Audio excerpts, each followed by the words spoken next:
pues lo mantuve en suspenso porque estuvimos hablando del cumplimiento del plan de Dios a corto plazo en la vida de José, Jacob y su familia.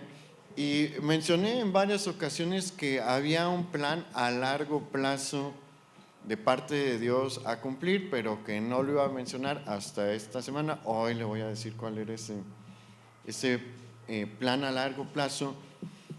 Pero yo quisiera que mientras estudiamos la palabra, no vea esto como algo meramente histórico en cuanto a la vida de José y la familia de Jacob, porque Dios tiene un plan a largo plazo con su vida. Y es algo que sí nos cuesta un poquito más dimensionar, pero es importante que nosotros como hijos de Dios sepamos también que Dios quiere hacer algo a largo plazo con nosotros. Somos parte de su plan. Dios diseñó un plan antes de que iniciara el tiempo. En la eternidad el Señor diseñó un plan para la humanidad y nosotros estamos incluidos allí para obrar de una forma positiva. Todo mundo está incluido en el plan. Todo mundo, porque Dios toma en cuenta todo. Dios conocía todo desde el principio, pero a nosotros nos escogió. Cuando Él nos salvó, nos tomó en cuenta para formar parte del desarrollo de su plan de salvación y para bien en la humanidad. Es un honor bien grande el que hemos recibido, y a veces no le damos el valor que merece. A veces pensamos que estamos aquí, pues, y que por la misericordia de Dios, ya podríamos decirlo en términos comunes, ya tenemos un boleto de acceso al cielo, pero no se acaba la cosa así. Dios no nos salvó nada más para que disfrutemos de las glorias del tercer cielo cuando llegue el momento. Nos salvó porque quiere que hagamos algo aquí, en esta tierra. Y quiero retomar rápidamente un ejemplo que di al inicio de esta serie, que ya está muy cerca de terminar. Antes de eso, doy rápidamente el título de este mensaje para los que están anotando y para los que están en cabina. El propósito de Dios a largo plazo comienza a dar sus primeros pasos. Y ahora sí, voy a retomar este ejemplo.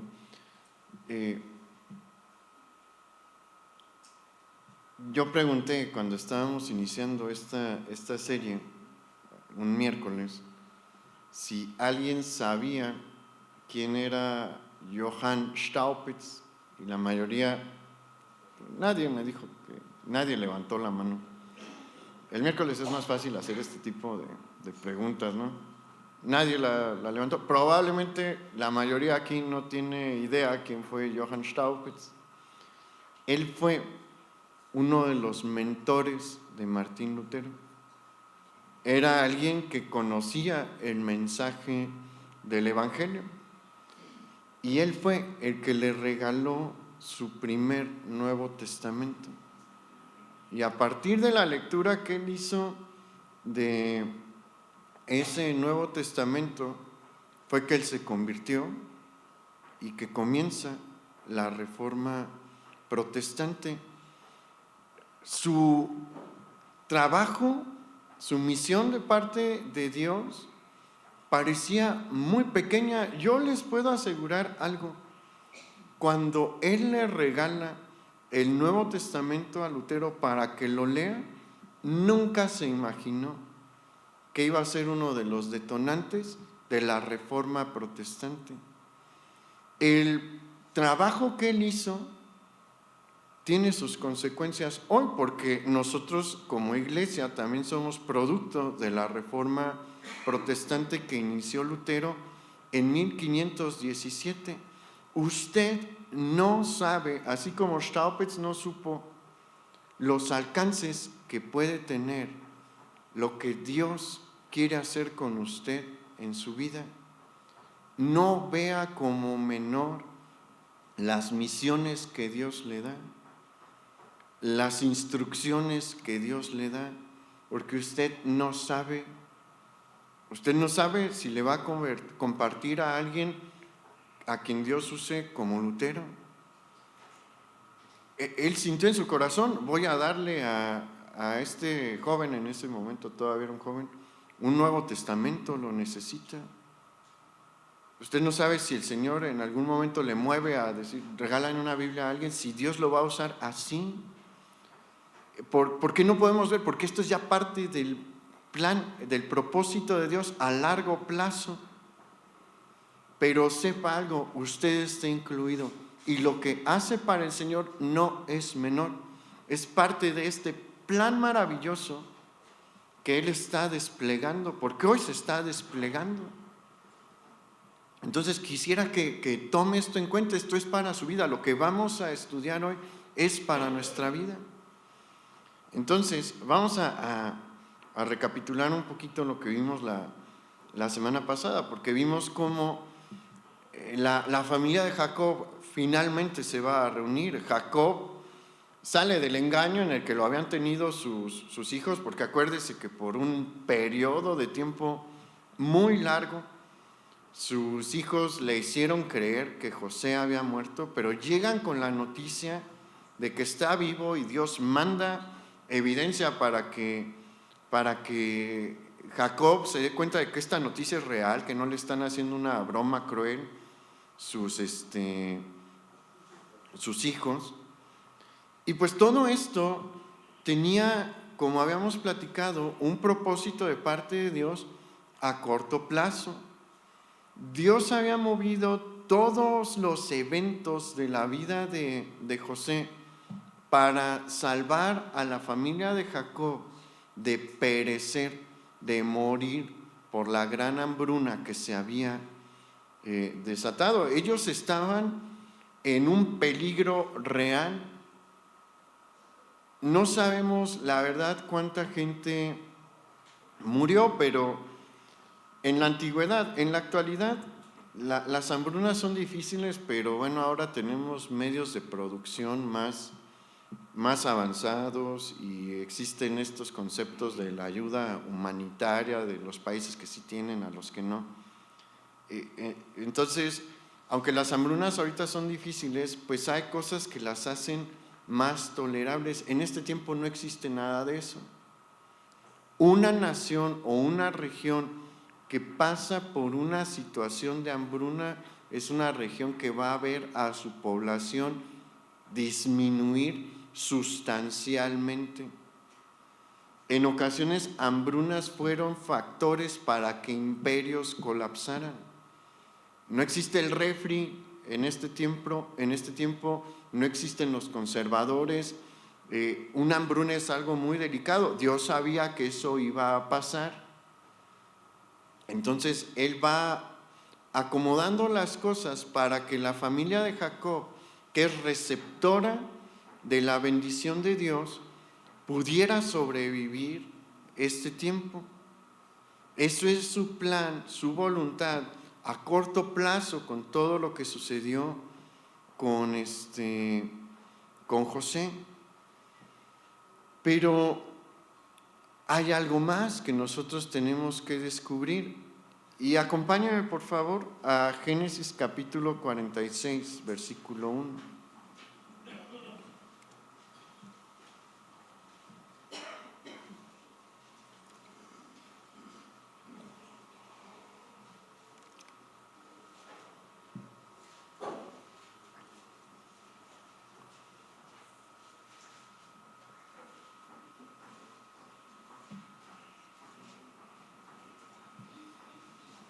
Miren, ¿qué está pasando aquí? antes de leer el texto. Jacob tiene dudas sobre si debe de ir a Egipto o no. ¿Por qué tiene dudas Jacob? Porque él sabe que es el receptor de la promesa dada a Abraham. Él es nieto de Abraham, es hijo de Isaac, hijo de Abraham. Y sobre ellos hay una bendición y una promesa muy particular. Dios le dice a Abraham: de ti voy a levantar una gran nación, a través de la cual iba a venir el Mesías y a través de la cual se iba a desarrollar el plan de Dios, el plan de salvación de Dios. Pero también esta promesa incluye la posesión de la tierra de Canaán.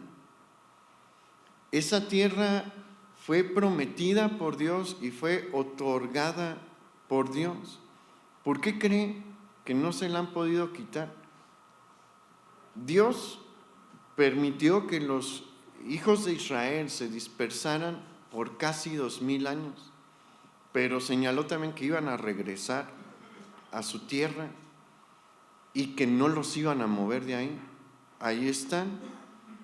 Todas las naciones que están alrededor de ellos son enemigos suyos y no los han podido quitar. ¿Por qué? Porque las promesas incondicionales de Dios son permanentes. No se van a dejar de cumplir.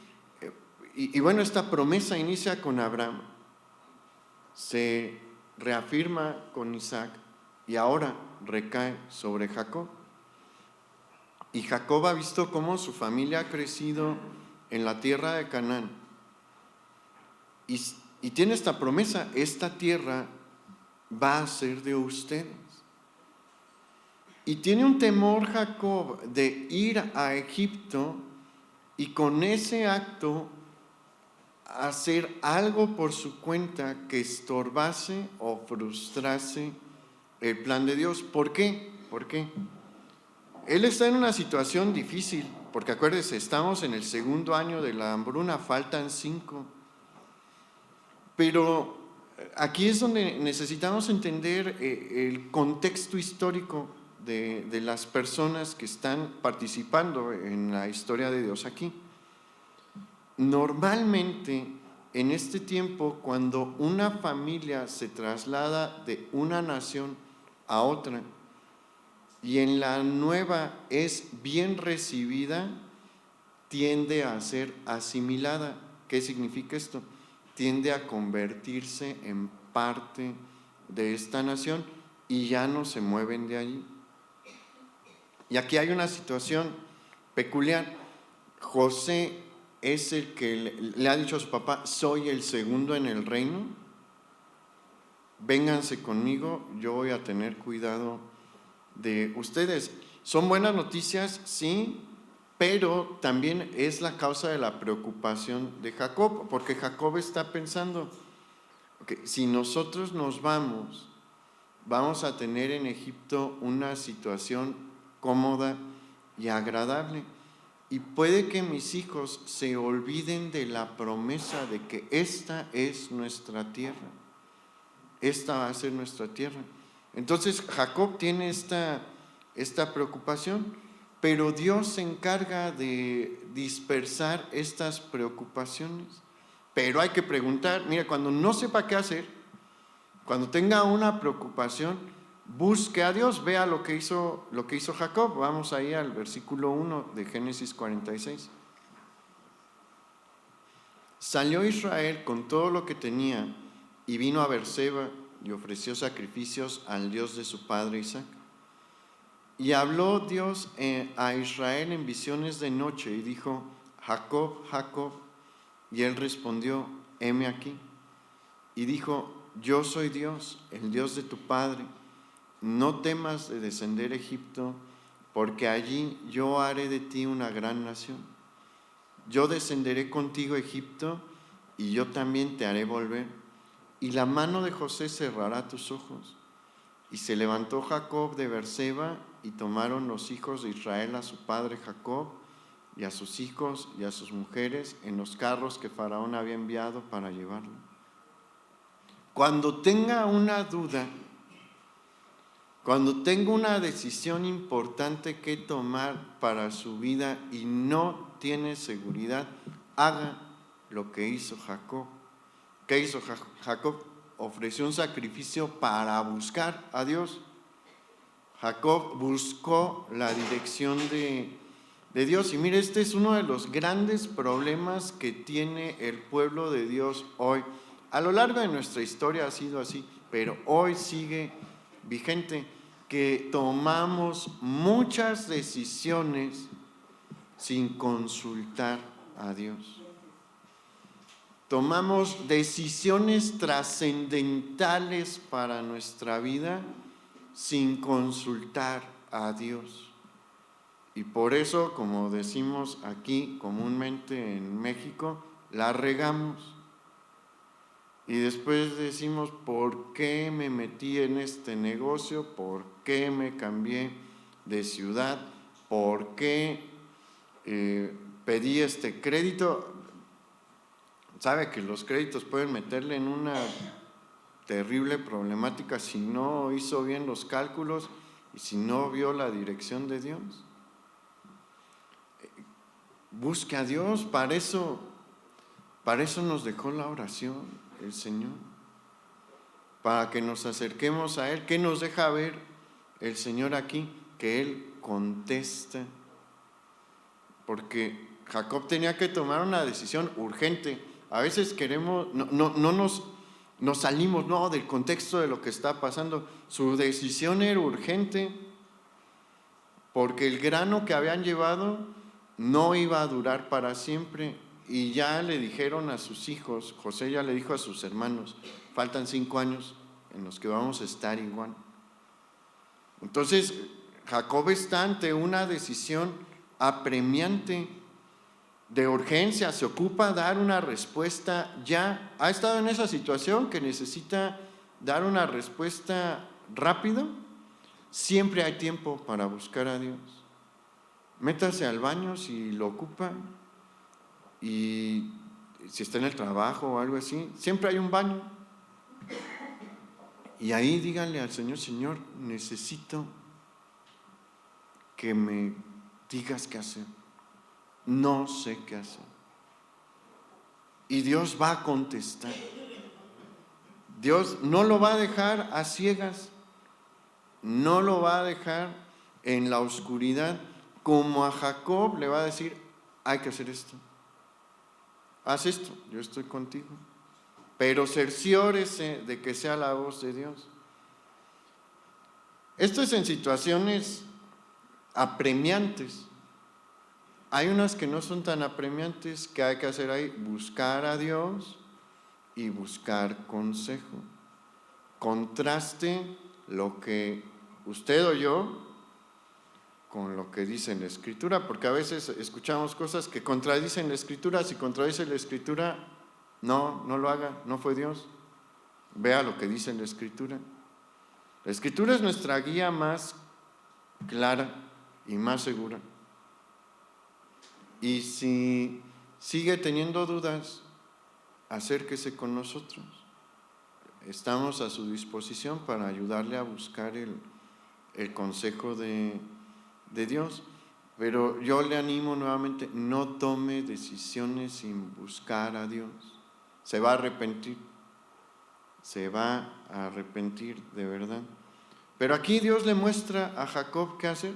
Le dice, ve a Egipto. Mi voluntad, si es que vayas a Egipto ahorita, no temas. El Señor le dice, yo voy a hacer que ustedes regresen a la tierra de Canaán y que tomen posesión de ella. Y aquí es donde le voy a revelar cuál es el plan de Dios a largo plazo. Una de las cosas del plan de Dios a largo plazo. Dios no está haciendo esto por casualidad. Él es el que diseñó los 7 años de abundancia, también los 7 años de escasez, porque si no viene esta hambruna tan terrible, ellos no se desplazan a Egipto, Dios quiere que estén ahí en Egipto. Ya se lo había anunciado a Abraham. En una de las ocasiones en las que Dios le reafirma a Abraham la promesa del nacimiento de Isaac, le dice: ten por cierto que tu descendencia va a habitar en tierra ajena 400 años y que van a ser oprimidos ahí. Dios ya lo había anunciado, pero y la tierra ajena donde iban a estar era Egipto. Si no viene esta hambruna, ellos no paran en Egipto y tenían que estar allí, no porque Dios quisiera que fueran oprimidos, sino porque Él ya sabía lo que iba a suceder. ¿Qué estaba sucediendo? Los que estuvieron en esta serie desde el principio tienen una noción. Los hijos de Jacob se portaron muy mal en su juventud y empezaron a adoptar costumbres de los cananeos y empezaron a mezclarse con los cananeos, y Dios no quería eso. Y tenemos varias evidencias de que esto está pasando. ¿Se acuerda cuando platicamos de lo de Rubén? Que se acostó con una de las esposas de su padre. Eso era una tradición cananea. El primogénito era el que heredaba el harén de su padre, y pues Rubén dijo: eso me gusta, yo lo voy a aplicar. En Rubén vemos otra cosa también. ¿Se acuerdan cuando José ya pide que lleven a Benjamín para liberar a Simeón y darles nuevamente alimento? Rubén le dice a su papá: si yo no traigo a Benjamín de vuelta, mata a mis 2 hijos, cóbralo sobre mis 2 hijos. Esa es otra tradición cananea. ¿Se acuerdan también de Judá cuando embaraza a su nuera y estaba disfrazada de qué? De una prostituta, y pide como prenda algo que se acostumbraba en la tierra de Canaán. Los hijos de Jacob se han estado mezclando y adoptando cosas de la gente de Canaán, y Dios sabe que si siguen ahí una generación más, los cananitas los van a asimilar. ¿Se acuerdan de Dina? Ellos tenían mucho ganado, eran una familia atractiva para cualquier nación allí, porque tener ganado significaba que tenían mucho dinero. Los de Siquem les dijeron: está bien. Estuvieron dispuestos a circuncidarse todos porque veían el ganado que tenían y decían: este es buen negocio. No importa que estemos dañados y con dolor una semana, este es un negocio que nos conviene. Dios sabía que si se quedaban en Canaán una generación más, se iban a perder. Por eso los manda a Egipto, porque Egipto tiene una condición distinta. En Egipto hay diferencias raciales, sociales y económicas muy marcadas. Ahorita vamos a ver dónde se manifiesta esto, pero vamos a avanzar. Vamos al versículo 28, por favor, ahí en Génesis 46.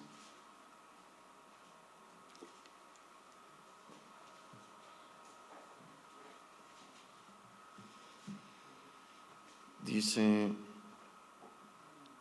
y envió Jacob a Judá delante de sí a José, para que le viniese a ver en Gosén. Y llegaron a la tierra de Gosén, y José unció su carro y vino a recibir a Israel su padre en Gosén. Y se manifestó a él y se echó sobre su cuello y lloró sobre su cuello largamente. Entonces Israel dijo a Josué: muera yo ahora, ya que he visto tu rostro y sé que aún vives. Este es otro de los momentos conmovedores de la historia de José y Jacob, porque ellos tenían una relación padre-hijo muy estrecha.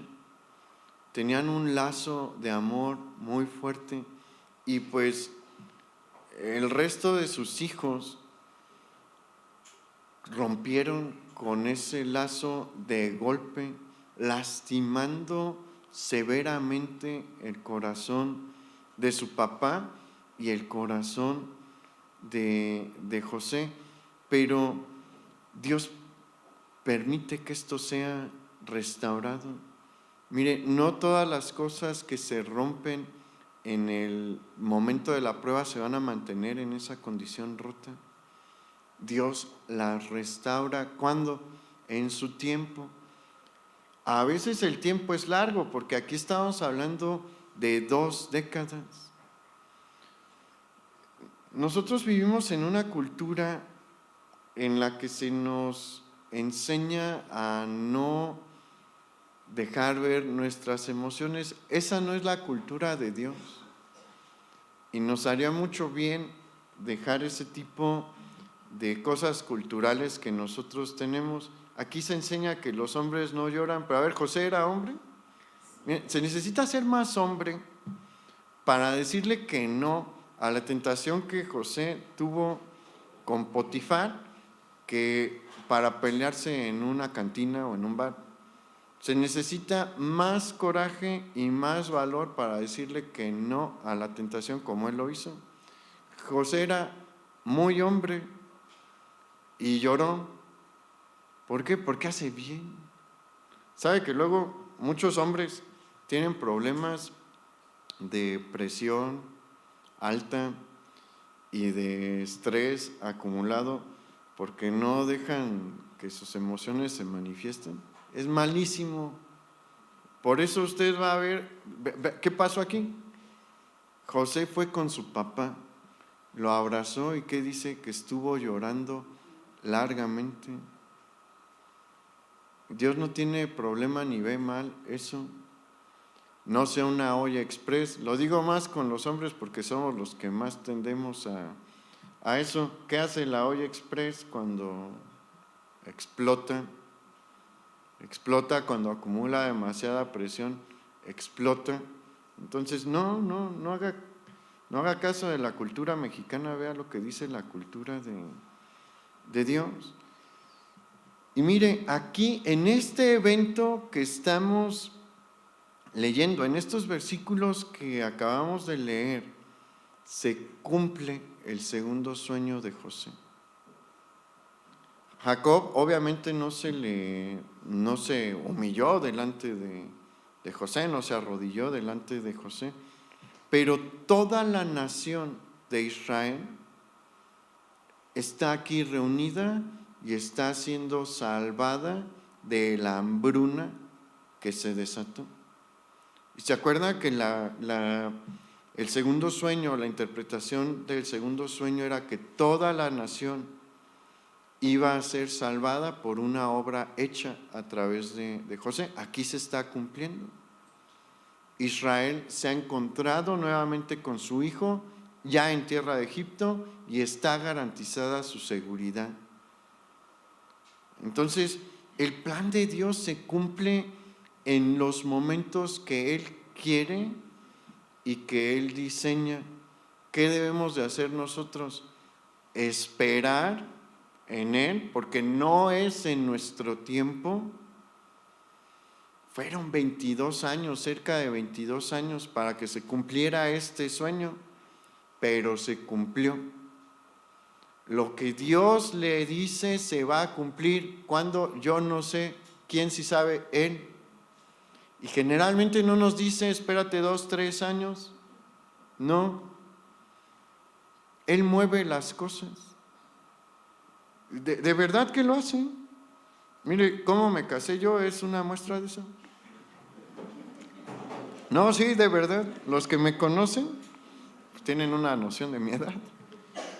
Y yo sí esperaba casarme. En un año me casé.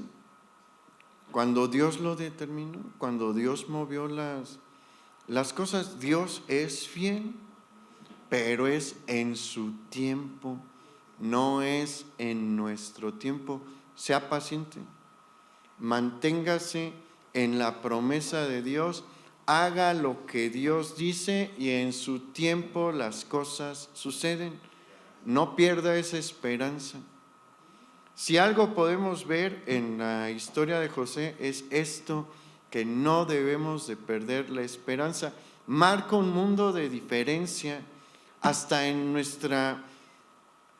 nuestro carácter y nuestra actitud.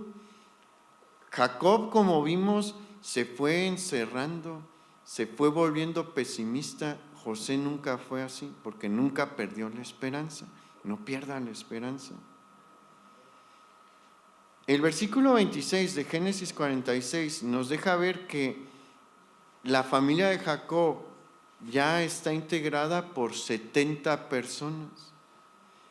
El plan de Dios anunciado con Abraham se sigue cumpliendo, porque con Abraham empezaron 2, ahora en la tercera generación ya son 70. Ya serían una colonia o una ranchería aquí en México en términos actuales. Han crecido. El plan de Dios se está desarrollando. Y mire, vamos al capítulo 47, versículo 1. Porque aquí el plan de Dios a largo plazo se sigue desarrollando.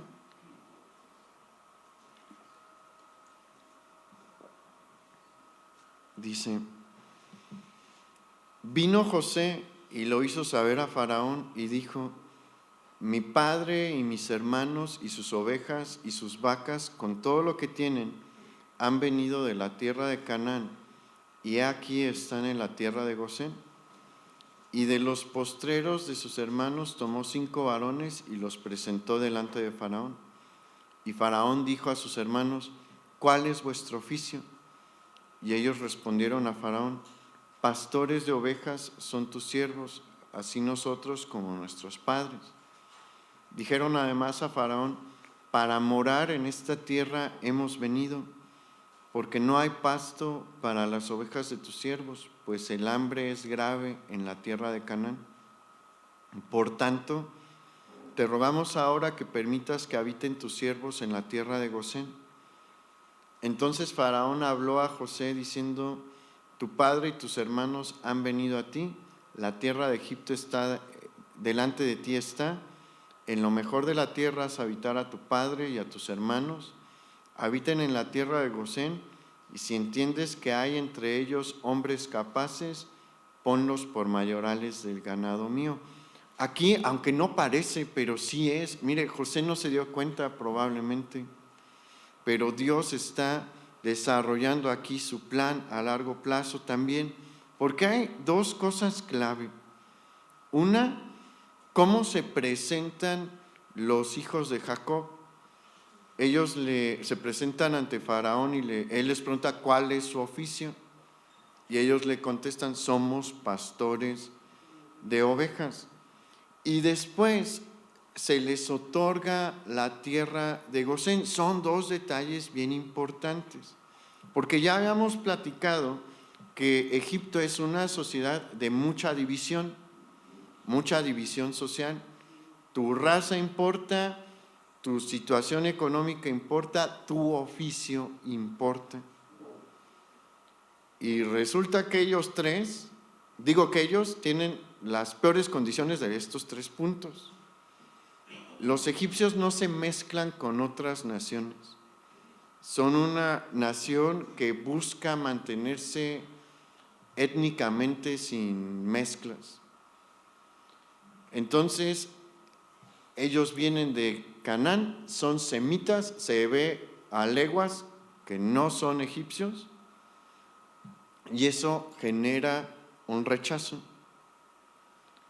Son aparte pastores.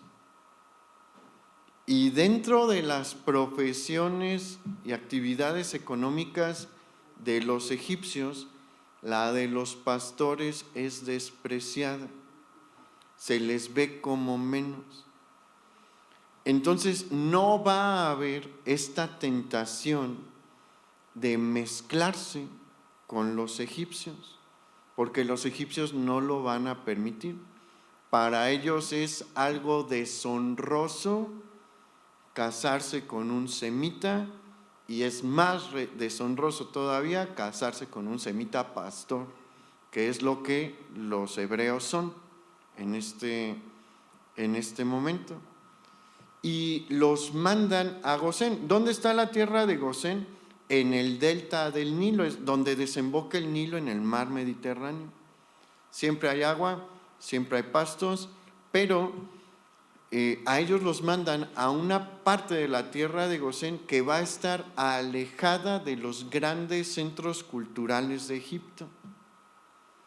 Entonces Dios los está moviendo aquí para que ellos empiecen a desarrollar una identidad nacional como hijos de Jacob, como hijos de Israel, hijos de Isaac, hijos de Abraham, y que se mantengan fieles a Él, buscándole a Él. Ya han recibido revelación de Dios, ya hay una promesa mesiánica sobre ellos. Pero si se hubieran mantenido en Canaán, todo eso se hubiera perdido. Dios los mueve allá porque allí es donde ocupan estar en ese momento para que su plan se siga desarrollando. Ellos no se dieron cuenta. Ellos nada más estaban diciendo Dios nos salvó del hambre. No se dieron cuenta que Dios los estaba salvando también de mezclarse con los cananeos. Pero es lo que le digo, o sea, el plan a largo plazo de Dios para nosotros a veces va a estar escondido. Y nos vamos a dar cuenta allá en la eternidad. Pero todo lo que Dios está haciendo con su vida, si ya le está sirviendo, tiene un propósito para su plan a largo plazo. ¡Qué emoción!, ¿no? En el próximo mensaje vamos a ver cómo José, hasta el último momento de su vida, no tiene un panorama completo de esto que estamos platicando ahorita. Nosotros lo sabemos, ¿por qué?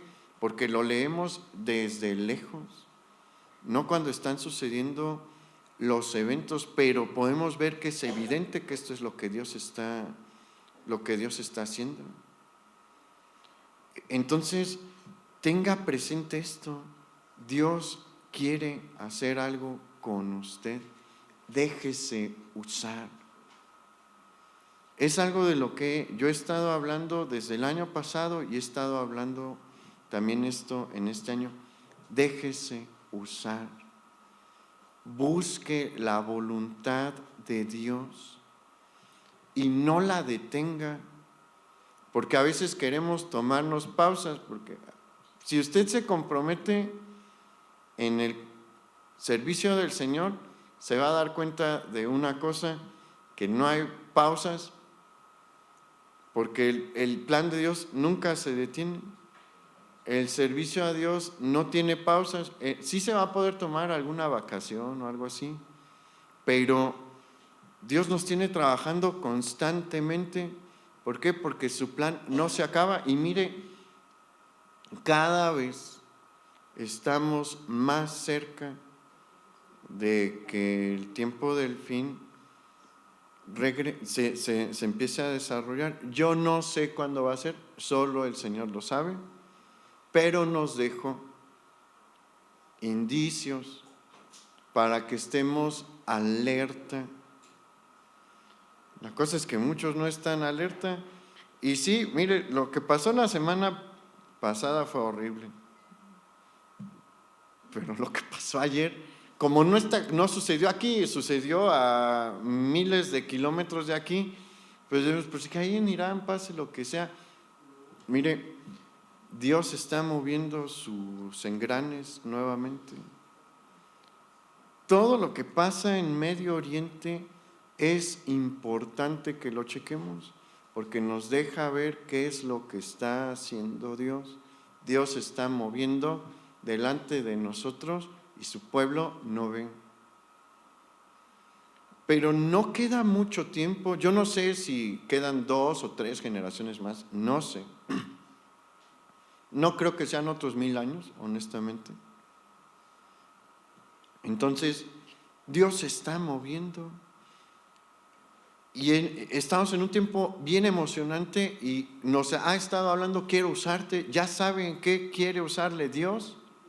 Es una pregunta que sí quiero plantear otra vez. ¿Ya saben en qué quiere usarle Dios ahora? Y si la respuesta es no, pregúntele ya, ¿qué está esperando? No se lo va a decir si no se lo pregunta, eso se lo puedo asegurar. Hay ciertas cosas que nosotros tenemos que hacer. La primera es preguntar. Si usted está esperando que, como en el tiempo de Daniel, cuando el rey Belsasar, el Señor baje con una mano visible y en la pared ponga, quiero que hagas esto, está muy mal ubicado, no va a pasar así. Tiene que preguntarle, tiene que buscar y le va a decir. Pero no pierda más el tiempo, cada día es valioso. Cada día que vivimos es uno menos. No hay, a veces no nos damos cuenta de esto, hermanos. Sí están contados nuestros días. Gracias a Dios no sabemos el número. Dios sí. Y a veces yo pienso que Dios sí dice, ¿no te das cuenta que te quedan, no sé, vamos a dar un número, ¿no? 3,000 días. No son muchos, 3,000 días. ¿Y qué vas a hacer? ¿En qué te vas a poner?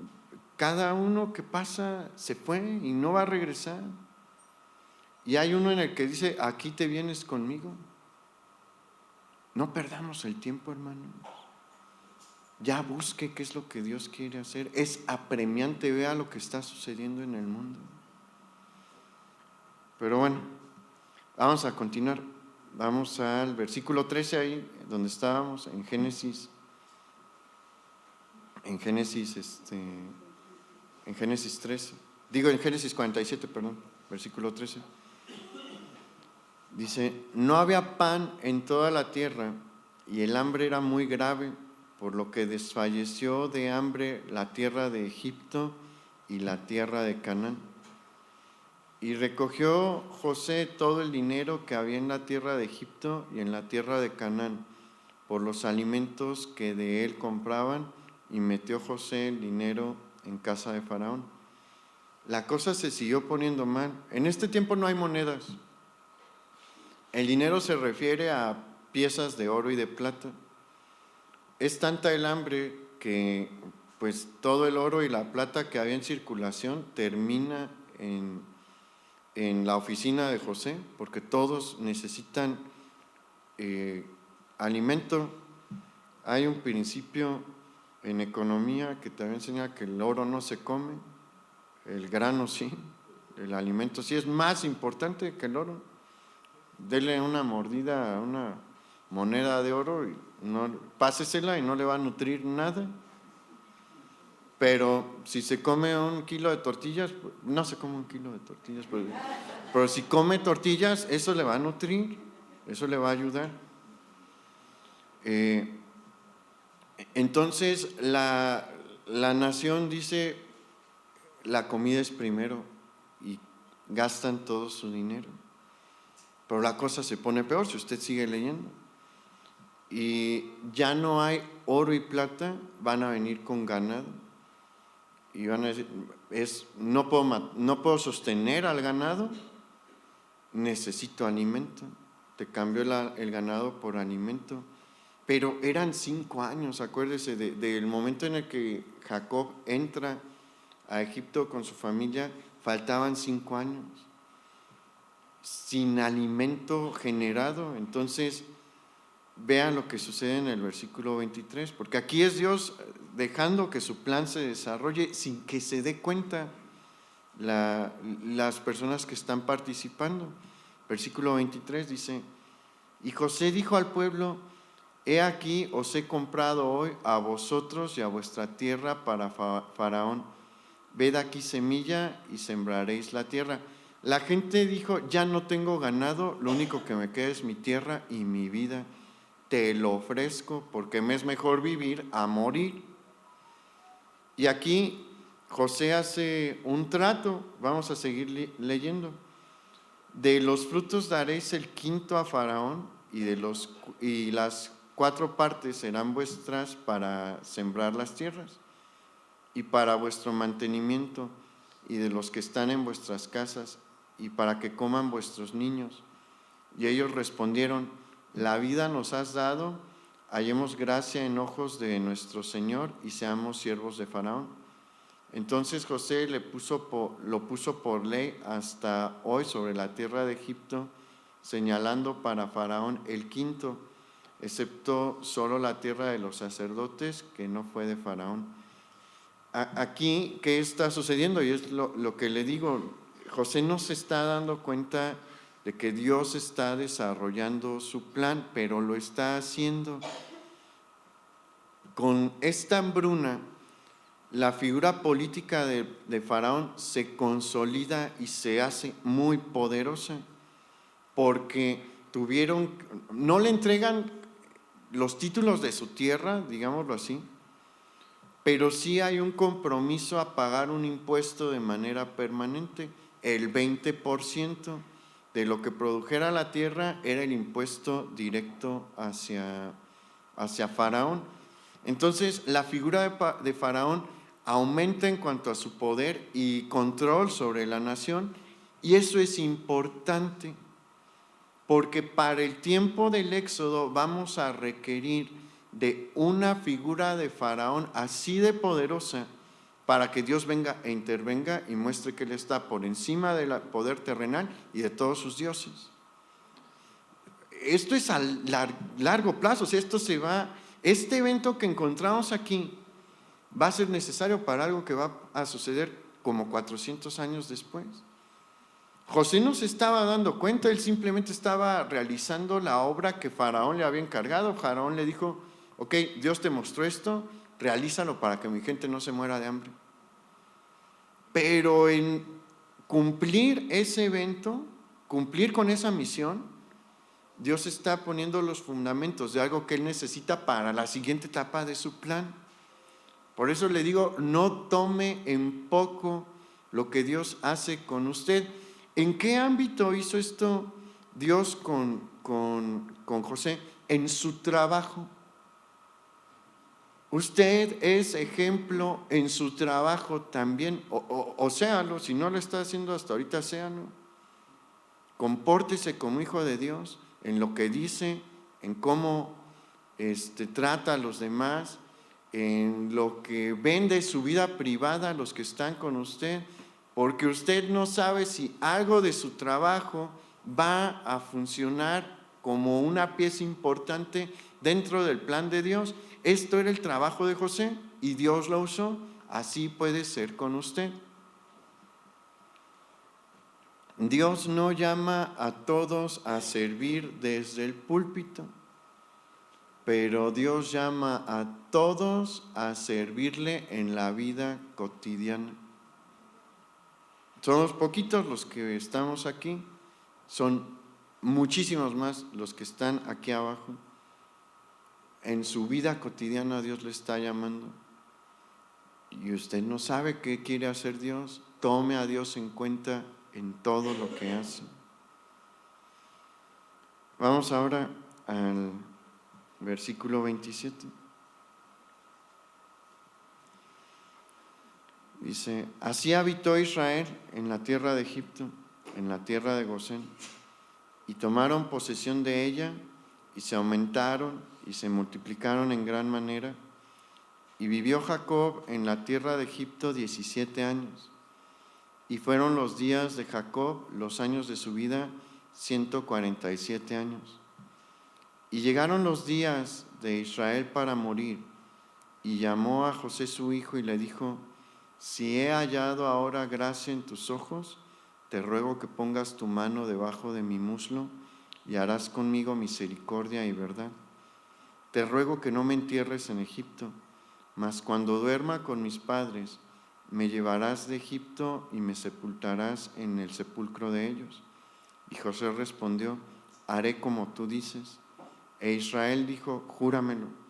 Y José le juró. Entonces Israel se inclinó sobre la cabecera de la cama. Aquí quiero hacer un paréntesis rápido. No jure, salvo en situaciones muy importantes como esta. No creo que vaya a tener una situación como esta. Cuando una persona jura, aunque no lo diga, está invocando a Dios como su testigo. Acuérdese cuál es uno de los mandamientos: no tomarás el nombre de Jehová tu Dios en vano, porque no dará Jehová por inocente al que jurase en su nombre en vano. Aquí es una situación en la que sí se requiere un juramento, es una situación solemne en la que la promesa de Dios está de por medio, por eso encontramos un juramento aquí. ¿Qué dijo el apóstol Pablo? La instrucción de Dios es que nuestra palabra sea sí, no y que cumplamos. Así manéjese. Eso también es parte de nuestra cultura mexicana, el que dice sí, te lo juro y te juro y juro. Deje de hacerlo, no le agrada a Dios. Los juramentos son muy especiales y casi nadie está en una condición como la de José y Jacob. Pero aquí vemos algo que es para que nos dé ánimo. ¿Quién está pasando por alguna prueba? Levante su mano. ¿Qué vemos aquí? No son para siempre, a veces sí son largas. Jacob y José pasaron por 22 años de prueba complicada. Y vimos que Jacob se entristeció y se volvió pesimista por este periodo prolongado de prueba. Pero la prueba no dura para siempre. ¿Y qué trae Dios después? Alivio y refrigerio. Dios le dijo a Jacob: ve a Egipto y José va a cerrar tus ojos cuando mueras. No fue al instante que murió. ¿Cuántos años le regaló Dios a Jacob? 17 años para restaurarlo. Y aquí vemos la evidencia de su restauración también. ¿Se acuerda qué pasó cuando se dio cuenta de que lo que le dijeron sus hijos era real, que no era un mal chiste? Dice que le vuelve el espíritu de vida, sus ojos se vuelven a iluminar. Y cuando no lo leímos eso, porque no puedo leer todos los pasajes, pero cuando Jacob se presenta con Faraón, le pregunta a Faraón: ¿cuántos años tienes? Le dice: 130 años he vivido y han sido terribles, de poca alegría. ¿Por qué? Porque sí, llevaba una carga pesada, había perdido mucha esperanza, pero ¿qué vemos aquí? Que vuelve a tener esperanza. Por eso le dice a José: regrésame a la tierra de Canaán. Pon mis huesos en donde está sepultado mi abuelo Abraham y mi padre Isaac. Porque la promesa es firme. En este momento, Jacob nuevamente tiene fe y esperanza de que la promesa que Dios le dio a su abuelo se va a cumplir. Su corazón fue sanado en 17 años. ¿Por qué? Porque Dios le permitió disfrutar a su hijo amado 17 años más. Deje que Dios trate con su vida en todo. Porque a veces también cuando pasamos por una prueba dura, nos quedamos en la dureza de lo que pasó. Pero ¿sabe qué? Dios lo quiere romper también y dejar que la esperanza aparezca otra vez, dejar que el sueño aparezca nuevamente. Entonces deje que Dios trate no se resista. ¿Cuál es uno de los principales problemas que tenemos? Que nos resistimos al trato de Dios. Si viene una prueba, no resista la prueba, llévela de la mano de Dios. Y cuando venga el tiempo de bonanza y de restauración, no lo resista, deje que Dios obre, deje que Dios sane su corazón. Porque así es como se cumple su propósito en nuestra vida, cuando no ponemos resistencia. Mientras más resistencia oponga, más difícil se vuelve todo. Y Dios tiene algo más que hacer con Jacob. Varias cosas, hoy vamos a ver nada más una. Si quiere ver escuchar el final de la serie, véngase el miércoles. Ya casi terminamos este mensaje. Hay dos cosas que Dios quiere hacer todavía con Israel. Esta es la primera. Vamos al capítulo 48, versículo 1, por favor.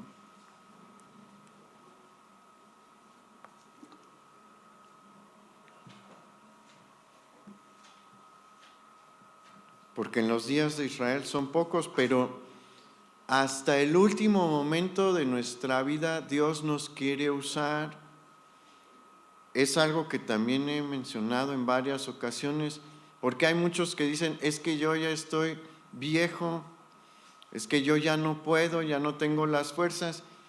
Jacob no tiene fuerza, tiene ¿cuántos años? 147 años, y Dios lo usó allí. Hasta el último momento Dios lo usó. Y con José lo vamos a ver también. Dios nos quiere usar hasta el último día que nos tenga aquí. Vea cómo está usando Dios aquí a Jacob.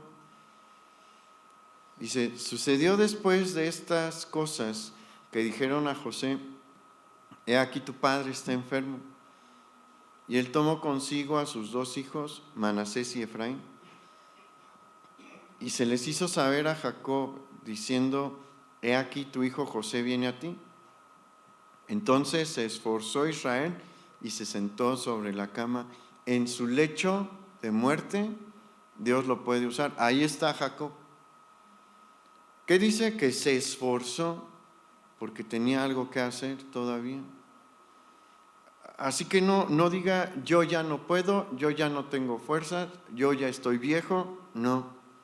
Ve aquí a un hombre de 147 años esforzándose para hacer la tarea que todavía le toca hacer. Vamos a ver qué le tocaba hacer. Versículo 3.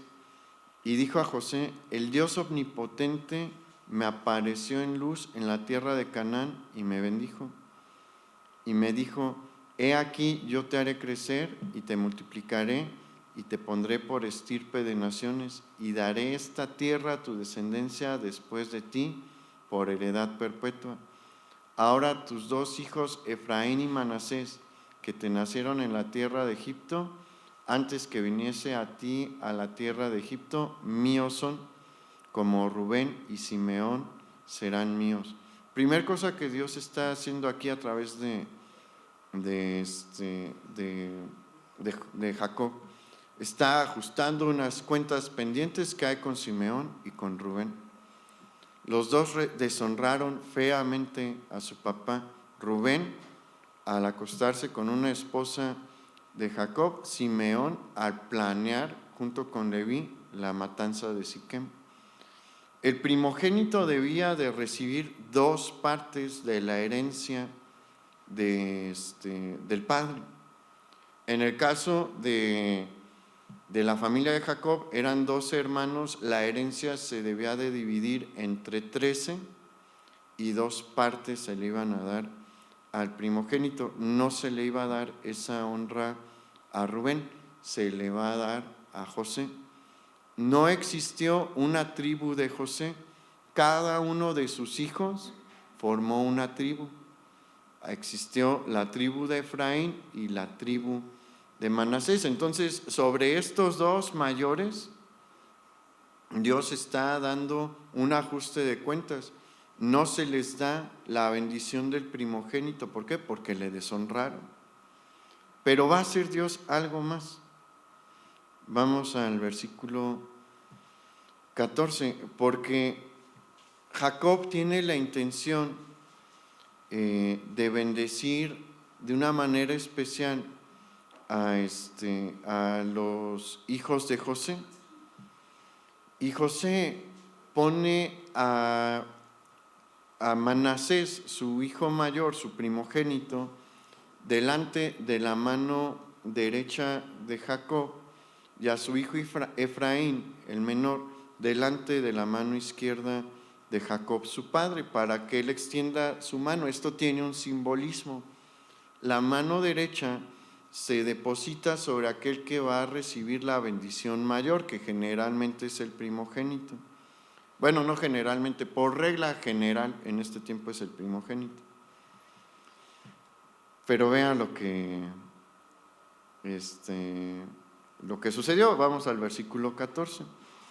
Entonces Israel extendió su mano derecha y la puso sobre la cabeza de Efraín, que era el menor, y su mano izquierda sobre la cabeza de Manasés, colocando así su mano adrede, aunque Manasés era el primogénito.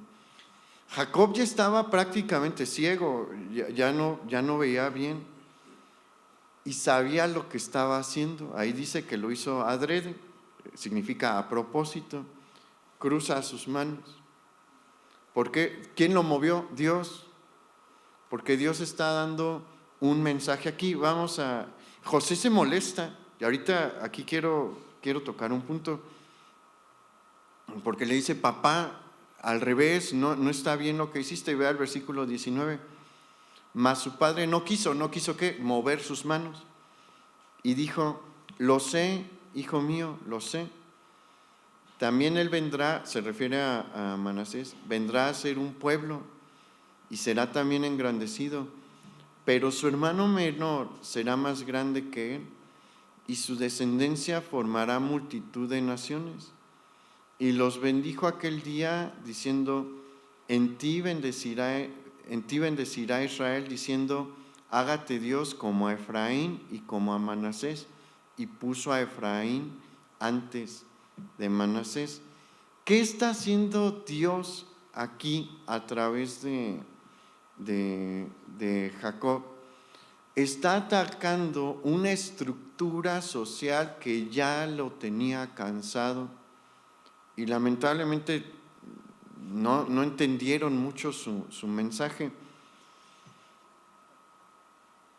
Después del diluvio se empiezan a desarrollar varias costumbres y tradiciones que a Dios no le agradaron, entre ellas el sistema primogenital, el sistema de herencia de los primogénitos. Era un sistema que promovía el trato desigual con los hijos. Eso a Dios no le gusta, eso a Dios le molesta. Trate a sus hijos igual. Trátelos con el mismo amor, trátelos con la misma paciencia. Obviamente no significa que a las mujeres las trate igual que a los hombres, no las vaya a poner a jugar fútbol. No, tengo un amigo que a su hija, cuando estaba en el tiempo de pañales, él iba al Cruz Azul, le compraba pañales del Cruz Azul, no tuvo hijos. No, a las hijas no. A las hijas cómprenles pañales de princesas y así. O sea, trátenlos de acuerdo también a su carácter. Va a haber unos que les gusta más el deporte, va a haber unos que les gustan más las cosas intelectuales. Ahí usted ocupa sabiduría, pero que ellos sepan que les ama igual. Porque luego, si a usted le gusta el fútbol y a su hijo, a uno de sus hijos también, pues va a tratar como consentido a aquel que tiene el mismo gusto que usted. No, eso es lo que Dios no quiere, eso es lo que a Dios no le agrada. Disfrute que a su hijo le gusta el deporte, pero no lo ame más que al que no. Eso es lo que Dios no quiere. Y Dios está tratando eso aquí. Se trataba de una manera desigual a los hijos, se le da una prioridad injusta al primogénito, y José que vivió los estragos de este sistema, lo siguió practicando. ¿Por qué? Porque quería que su hijo mayor tuviese una bendición mayor que la de su hijo menor, y Dios no lo permitió. Le dice a Jacob en su corazón: cruza las manos y bendice al menor, distinto que al mayor, porque ya necesitan entender que yo no estoy de acuerdo con este sistema en el que al mayor se le trata de una manera privilegiada. Y Jacob lo hizo. ¿Sabe por qué se esforzó? Porque sabía que su misión era importante. ¿Le costó levantarse de la cama? Lo leímos, sí, pero su misión era importante. Entonces, por favor, hermanos, si usted siente que está en las últimas, siente que está en la reserva del tanque de gasolina, entienda que aún allí su trabajo es valioso, que aún ahí Dios quiere hacer algo con usted. ¿Le va a costar? Sí, pero ¿qué bendición más grande puede haber de presentarnos delante de Dios y que Dios nos diga: hasta el último día hiciste lo que quería? Entra en el gozo de tu Señor. Vamos a esforzarnos, hermanos. Y todavía hay un mensaje más de esto, todavía hay una enseñanza más, pero aquí le vamos a parar el día de hoy. Esfuércese en hacer el trabajo de Dios. No pierda la esperanza. Lo que Dios quiere hacer con usted, Dios lo va a realizar. Pero no lo deje, esfuércese. Vamos a entonar un canto más para terminar. Si gusta, póngase de pie.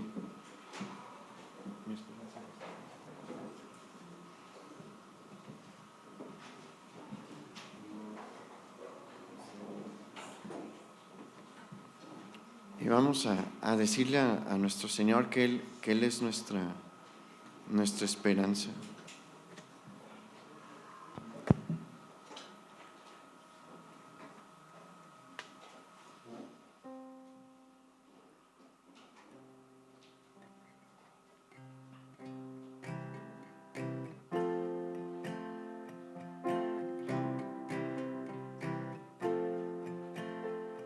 Mis ojos alzo a ti, Señor, en ti, oh Dios, confío yo. La vergüenza no me alcance, ni mis enemigos triunfen sobre mí. Mi esperanza en Jesús, tus sendas muéstrame, guíame en verdad, por siempre. Mi esperanza en Jesús. Oh Señor, tú eres nuestra esperanza, el que nos mantiene vivos, Señor, y con ánimo. Tu amor, oh Dios, me llena a mí. Tú eres, oh Dios, mi salvación. Oh, guíame y sálvame. Mi espíritu gime, mi alma clama a ti. Mi esperanza en Jesús, tus sendas muéstrame, guíame en verdad, por siempre. Mi esperanza en Jesús, tus sendas muéstrame, tus sendas muéstrame, guíame en verdad.